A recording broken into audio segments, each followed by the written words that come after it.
What's up, my loves? It's your girl Diamond. I'm back with my own review of Put a Ring on It. We are back with Dr. Stacy telling Dunbar and Chance they need to take this process seriously and that Dunbar's behavior towards Chance's first date was not cool.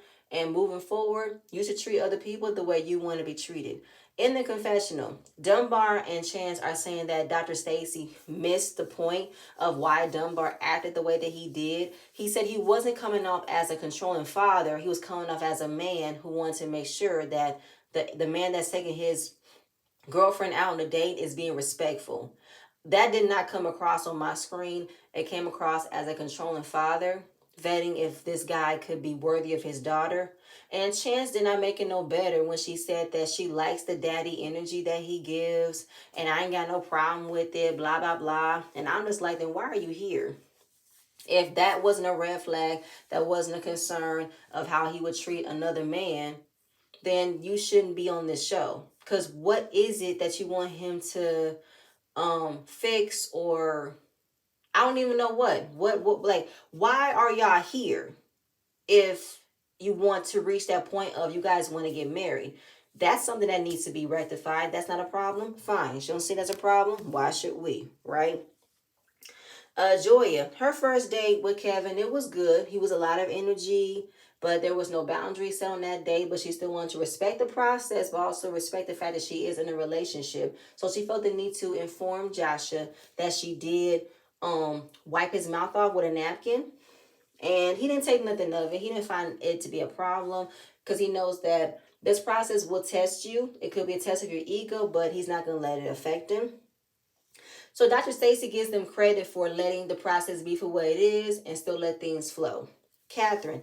Catherine said that her date was good. She got roses. It's been a long time since she got roses, but she kept the roses and she put them on Ricky's side of the bed as a reminder that she wants more roses. She wants to continue receiving flowers.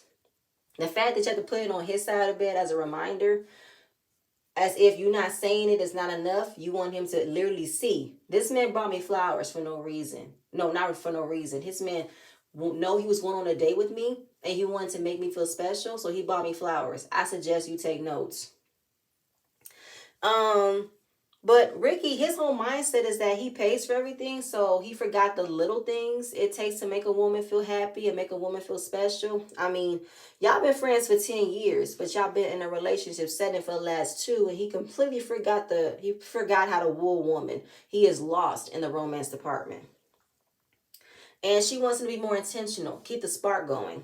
I mean, that's the key to any relationship. You have to keep the spark going. But I think Ricky got so comfortable with Catherine in a friend capacity to me that he probably didn't think he had to keep the romantic side going. And it shows.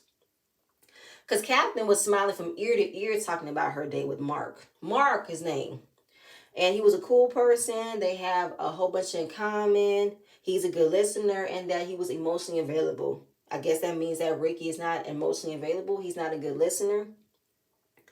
When it comes down to who's going on a second date, Joya said no second date. Chance, no shocker, no second date. But I didn't like her reasoning. She said because he wasn't mature and that he did not know what he wanted to do with his life. But I'm just like, what do you mean he didn't know what to do with his life? He said he was pretty much settled. He just couldn't find the one. And Dunbar want to say she don't need no baby. She needs a man. Okay.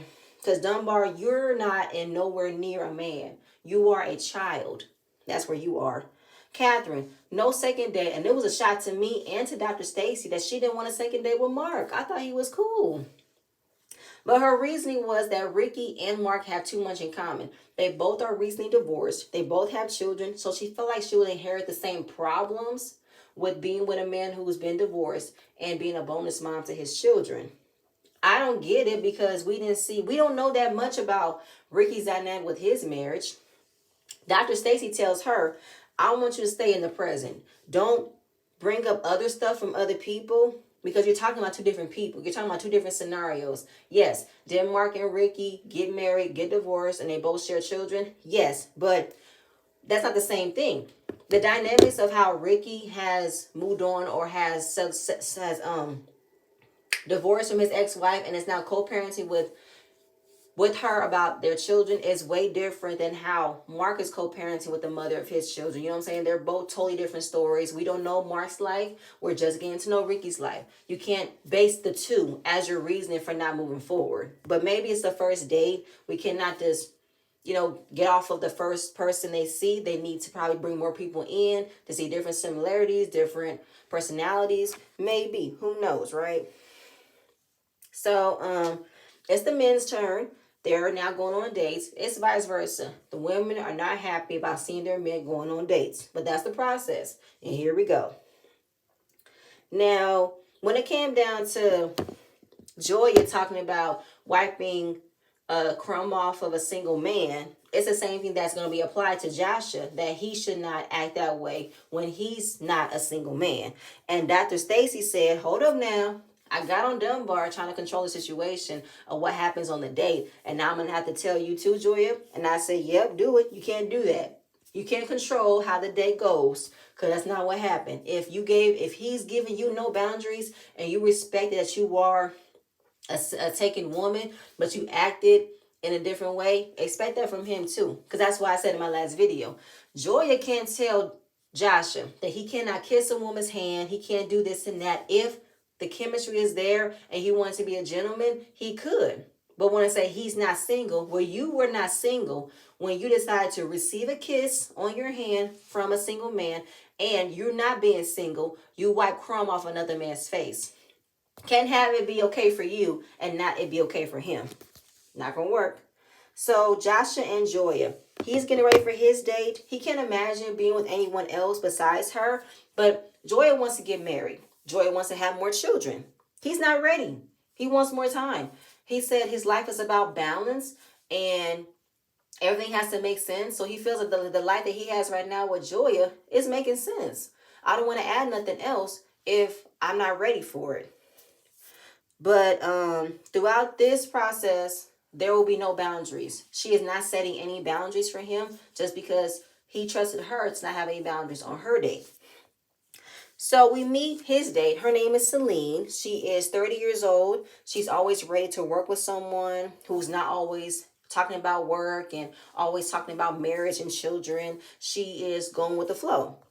When Celine walked in, Celine is beautiful. Her makeup was beautiful. Her hair was gorgeous. Her dress was gorgeous. She was giving body. All right. Joya is already having second thoughts about not having any boundaries because she's beautiful. But she's going to trust the process, even though she says that Celine could be someone that Joshua would date. Catherine and Ricky, here we go. He's getting ready for his date. He is out of practice. We meet his brother and his sister. Apparently, Ricky and Catherine live in his father and mother's house. His sister also lives there with her 2 children, and his brother comes by from time to time. He said he loves being around family, but I want to know from what you said in the beginning, though, Ricky. When it came down to you and Catherine, where you set yourself off as a provider, you said you pay for everything. What are you paying for? Room and board? To me, if you have a car note, that's what you pay for. If you have phone, that's what you pay for. If you have any, separate streaming services that your parents don't have and you pay for your own, I want to know what you pay for, because as far as the home that you're living in, that's your parents' house. Now, are your parents living there, or have they given them to you and your sister to share for the time being because you guys are going through financial struggles? I want to know. I'm in no shape and coming down, but you and Catherine are in a relationship. Y'all should have enough money to move into your own place. Are you coming off of not having enough because of the divorce? I want to know. Because, listen, again, I'm not coming down on nobody. I'm really not. But I just want to know. Because why aren't y'all in your own place? Why? Why? So we find out that Catherine is not happy about living in his parents' house. Okay, she don't like it. She wants them to have their own place. They can live their own lives. And she doesn't like that his brother and his sister always have comments. When they have disagreements and arguments, they come in and give their 2 cents. And having other family members in your relationship could be a hindrance. Trust and believe, I know. We see his date pull up. Her name is Sheila. She's 35. She's a nurse. She's a great date. She's a tomboy at heart, but she can be a girly girl if she needs to. So she introduces herself. We find out she has Caribbean heritage. And Ricky was happy to see her. I mean, Sheila was beautiful, okay? She's a redhead. He likes redheads. And Catherine was looking at the comparison, how she dressed up for her date and how Sheila is dressed up for this date. Now, at the time of looking at how beautiful Sheila is, Catherine said he likes redheads because Catherine is also wearing like a 99J wig, like a red wine wig. But the fact that that's all she can tell, that's what Ricky likes, because she says she doesn't even know what his type is. I'm like, in 10 years? Y'all been friends for 10 years and you don't know what his type is? How you know if you're his type? What was his ex-wife's like? You meet at any point in y'all friendship. You did not know what type of woman he likes, type of woman he dated? Really? You didn't know that? Okay. So, Joshua, he's out on his date with Celine. He can tell she's beautiful. She got the look and everything. I said she's 30. And Joshua's 40, which I believe plays a factor in him not wanting to have any children. Now, we find out she's a Gemini. She's really into horoscopes, the astrological of what zodiac signs mean. And she's well traveled. She meditates every morning. Joshua's into meditation as well. He went to the Emerald Buddha in Thailand. She's well traveled as well. Like I said, she just came from Mexico. She speaks a little Espanol. The date is going well. They were communicating back and forth in Spanish. I was like, oh, this is going good. I was not mad about this date. I was actually smiling. I said, Joya, you might got some competition, man, because he is feeling her. The chemistry is going. They have similarities with each other. This is a good date. He was very impressed with Celine and very impressed with her energy. She has a gorgeous smile. She doesn't have any children. She's never been married. We found out that Joya, she's 37. And where she's at right now, she wants to have children and get married. That's not where Joshua is. He doesn't want to have children. And as far as getting married, that's still something down the line as well. He's not in a rush. Celine's at that point where she moves slow in relationships. She's not on the fast track to reach marriage. And as far as like wanting children, if she'll have any, she'll want to be married first. And if she's not married, she won't have any children. That's a traditional mindset that a lot of women have. And it's nothing wrong with that. If you don't see yourself having children, that's totally fine. And if the only way you see yourself having children is to get married, and that never happens, you won't have any kids, that's fine too. And I think that's where Joshua is. Because he's 40. He doesn't see himself being an older man having children. No, he wants to still live his life and travel, not have any stops and have any hesitations. He wants to live life on the fast lane. That's where Celine is. Oh boy, I want to know how this is going to happen. Chance is getting ready for his date. Dunbar. Dunbar is getting ready for his date. She don't know how to handle it. He's coming out in his outfit. He's wearing her favorite cologne. That's a problem. Then he says, thank you for allowing me this opportunity. He is so calm that he's going out on this date, but he was losing his mind the first time. He has no intention of getting to know any of the ladies he's going out on a date with, but he is participating in the process only to gain more knowledge on how to be a better man for Chance. Then read a book. Go to therapy. You know what I'm saying? You don't need to go on dates with other women to know how to be a better man. If you just go to therapy, you can find out how to be a better man. Like, I don't understand that. His date is Crystal. She's 30 years old. She can have a good time, but shake some things up. She came in with a pencil skirt all the way down till we see her clear shoes. Dunbar loved the fact that she wasn't showing anything because that's what he likes. For women to not show much of skin, it can lead to the imagination of what is under there. Chance started grilling her about what she sees in a man, doing the most, right? She is sitting on Dunbar's lap, making him wrap his arms around her like, this is my man, this is who I'm sitting on every night. And just letting him know that there's no touching, no kissing, no hugging, look at him from the neck up, don't look at him from the neck down. And I wrote, they belong together. They both play games. They both do too much. And she did the same thing, wanting to walk them to the car. And she said, oh, test me, Lord, test me. because she said that this was a test and that she was doing good. She's maturing. She's growing. I didn't see it. Dunbar, they go out to eat, and he wants to know what was her first impression when she saw him at the front door. She said she thought he was Taye Diggs. Where? There's only one Taye Diggs. I'm sorry. You thought that? Really? Sure. Um, then as far as like what did she like to do, and she likes to cook. She's starting to learn how to cook, and then she opened up about being no, what kind of man she wants. A charismatic man, a kind man, a man who puts Christ in the center, and knowing that I'm going to have to be submissive towards the man. She had to repeat again that she has to learn and she has to accept that she will be submissive to her man, her husband to be. And Dunbar lit up. From that statement alone, Dunbar lit all the way up. He was smiling. He had his hands all close to his face, like, "Oh, tell me more. Do tell. You will be submissive. Oh, wow." And I was like, "Are you kidding me?" I couldn't even tell there was chemistry on this date to begin with. But as soon as she said she'll be submissive, oh, that was it. That was it for me. And I'm like, are you kidding me right now? And that's what Dunbar wants.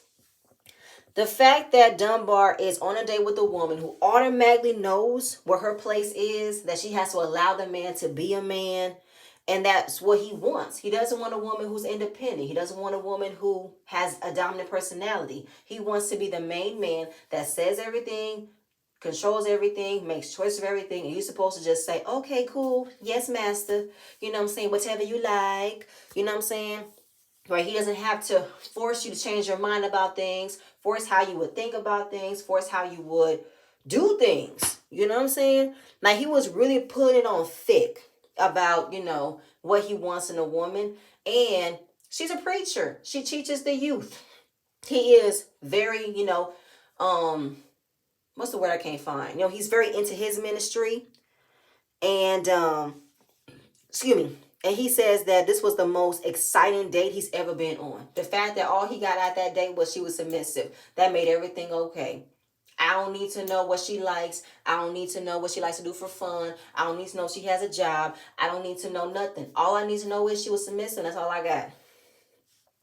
The fact that you have so much to say about this date, but you couldn't give Chance the opportunity to reach that level with Phil. I mean, I'm sorry. I wrote it down.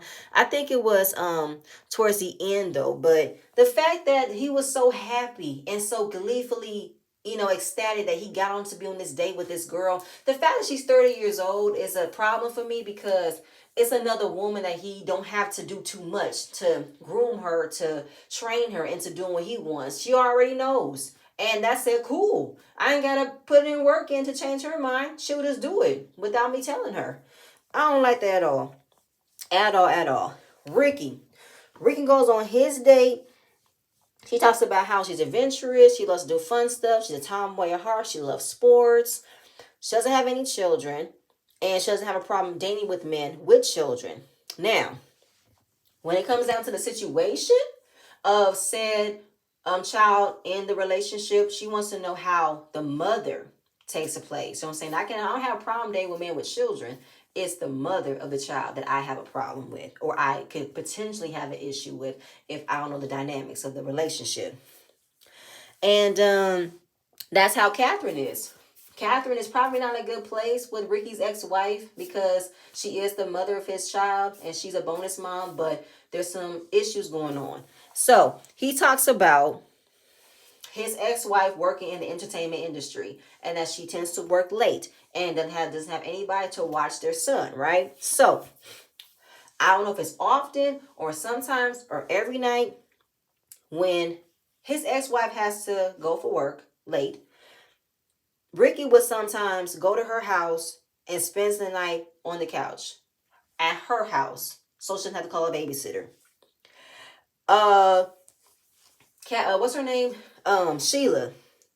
Sheila was like, "Oh, that's fine. As long as there's communication, I know the dynamics of our relationship. I ain't got a problem with it." I do. My problem is, why can't you come and get your son and have him stay at your home or your family's home And by the time she gets off, she can come get him or you can come to her. Like, I don't understand why you have to go to her house to watch your son. Make that make sense for me. Why you need to spend the night at her house? I don't care if it's on the couch, the guest room, the futon. I don't care. Why do you need to be there in order for you to watch your son? Your son knows where you live. Does she know where you live? Why isn't your son with you? If it comes to that point where she can work, she has to work late at night and can't find a babysitter. That's confusing. And Sheila, miss me. You're saying that as long as there's communication and you know the dynamics of the relationship, you won't have a problem with Ricky going over his ex-wife's house to spend the night to watch their son? No. No. No. There's got to be something because he said he's breaking boundaries. That's a boundary that's broken, and that's what Catherine has a problem with. I want to know what happened with his ex-wife. You know what I'm saying? Because I want to understand that. Y'all need to come up with a schedule. If there are times where she's working late, let that be the time where you have the son. And when she comes home, you can take him. Like, there needs to be conversations about setting up a routine to get the baby. How old is the son is the question. I mean, he was happy on his date, saying that she was a great communicator. She was a lot more understanding of his situation than Catherine, but he needs to improve his communication. But I need to know more about your marriage, though, because the fact that she was okay with you possibly going over to your ex-wife's house to spend the night on the couch to watch your son, that's okay. That's not okay for me. I don't care. Because circumstances like this always gets messy.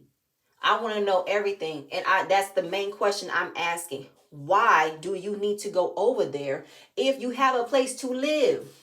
I mean, your sister got 2 kids. He could play with someone. He could have a good time playing with his cousins. I'm confused. I want to know more. I want to know about your marriage. Because I just want to know. That's all I want to do. Dunbar and Chance. Nikki, what's her name? Dunbar's home from his day, but Chance fell asleep after waiting up on him. And he talked about how wholesome this woman was. He had a good time. She couldn't have nothing bad to say about it because he was happy. And that he was happy he met a different type of woman that he wanted to meet. He don't want to meet any twerkers. I don't know what that means. You don't want to meet any twerkers. What does that mean? That can't be the age. Like, what do you mean twerkers? You don't want to meet... I don't understand what that means, meaning twerkers. Are you saying that's all women are, or young women, that all they are want to do is dance and twerk and have fun? I don't know what that meant. And I asked that question. What does Dunbar see in women? Or how does he view women in general? Like, what type does he prefer? I mean, I feel like he expects certain parts of a woman, but only if that's for him. Because Chance shows skin. I mean, in the confessional, she has on this satin top and she's showing cleave, and then she wears these beautiful, pants and shirt sets, dresses that hugs the curves. I want to know, what did he see in Chance when they met? Because obviously Chance showed skin. Chance was a different person. She's a dominant personality. Are you trying to cover that up to only that be for you and not it be perceived for other men? But that's what I want to know. He will probably expect a woman who has the makings of a homemaker, the freakiness of a woman on the street, and I don't know, something else after that. But I feel like all the parts that he wants in a woman, he wants all for himself and doesn't want that part exposed so other men can see. But I want to know what. I just want to know what. Like, he wants to properly learn how to love an independent woman. And I want him to make it make sense for me. If you want to learn how to love an independent woman, why are you trying so hard for her to be submissive towards you? But she said, that's why I've been asking for you. How do you get to know to love me? Because when you get mad, you turn on me. So Dr. Stacey comes over, and that's the first couple she wants to talk about, because out of everything that has the other couples, figuring their relationship out, it's them that's confusing. Like, what do you need help with? Because you told me you want a woman that's submissive. But she's saying that she cares about you. She is, making sure she treats you good. But where does the other part that comes in? Well, where do you need help in? So he talks about that the part that she wants her to be submissive is when she's asking for help. She goes to her father when asking for, help with financing. investing, how to move. Daddy, what should I do about my new book I'm writing? So she says that's not true. And Dr. Stacey said, then what's the issue? I need an example. Tell me. And I already said the example. She goes to her father more than she goes to him. And she said that that's not the problem. I feel like he likes to pull things out of thin air because that's not the problem. Then what is the problem? If you're making it a problem that you don't feel like you're the man in her life because she asks her father for advice, that's it. But if she says that's not the problem, then what's the problem? So he says it's not her listening to him and what he values. It's him not feeling respected as the man, and if he's not getting that attention, as him being the man, he tends to get vulnerable. And when he gets vulnerable, he tends to act out. He tends to want to, grab attention like a little kid who doesn't get attention. They tend to do bad things to get in trouble for the sake of getting attention. And Dr. Stacey wants to know what happened in your past. Because if you're making up stories about how she's getting advice from her father and not, coming to you, what happened to you? Where you feel like you're not getting heard, you're not getting respected, people coming, she's not coming to you as the man in her life to ask how you feel or to ask, how should I do this? Like, I just want to know what that is. And Dunbar isn't looking at Chance as someone that he wants to build a life with. He wants someone that he can control. The fact that Chance's first mind isn't to come to her man about a decision that she wants help on, is to go to her father. I don't think he should have a problem. I mean, trust. I have that with my parents. I tend to go to my parents a lot when it comes to decisions. I did not view my husband as another voice, another factor of help, and I have. It's a difference of if you're only going to your father for advice for everything and that you cannot have your own decisions and that you have someone who's willing to help you. That's a difference. But Dunbar is really feeling like I'm the man in her life. She shouldn't go to nobody but me. Yeah, her father is there, but I'm her man. I should be viewed as important. I'm the main man in her life, not him. As if she doesn't have any room to have more people in her life that she can look up to, get advice from. No, he wants to be the main one that she goes to for anything. Now, as far as I wanted to get to know more about his past, Dr. Stacey tells Chance to leave so they can talk about what happened with him one-on-one. And he just starts crying. And it is from there. Because it's some things that he hasn't spoken about, but I want to know what it is. And then next episode, we're going to get oh my God, a heated debate between Chance and Dr. Stacey on what type of personality Dunbar is, and if she's not recognized. This is going to be a lot, because Chance will get disrespectful with Dr. Stacey next episode, and I cannot wait for that. But I want to know about Dunbar's life, because when he said that like a child that doesn't get attention, they tend to act out for attention. I want to know what happened to you. But y'all, that's it. That's all I have. Please stay tuned for next video, and I'm going to see you guys later. Bye.